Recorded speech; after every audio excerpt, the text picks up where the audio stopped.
I am child free myself, and I was recently having a conversation with my best friend about her baby. Her baby is less than a year old, and we were just talking about children. And I think it's really interesting that luckily with social media it is a lot more transparent, but we were just kind of talking about having a child, and she was saying like, oh, I'm really envious of people who don't have children. And it was like a real talk, and this is obviously not to shame my friend, she's my best friend, and it was just like such an interesting conversation because she was like, I really wanted to know what it was like to have children, and now that I've had children, the experience has just been mid.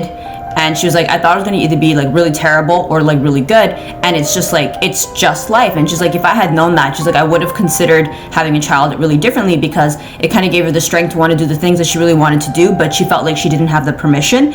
And I think that that is just really interesting because I think sometimes we don't really understand our own lives until we have certain life experiences. So if you are on the fence about having a child, I think it is really important to do a lot of research, because having a child is life-changing. It's not something you can erase. Once the child is there, you have a child now. So it is really, really, really important to be careful about that decision and not feel pressured by society, because at the end of the day, this is just between you, your husband, and the rest of your life, and that child as well.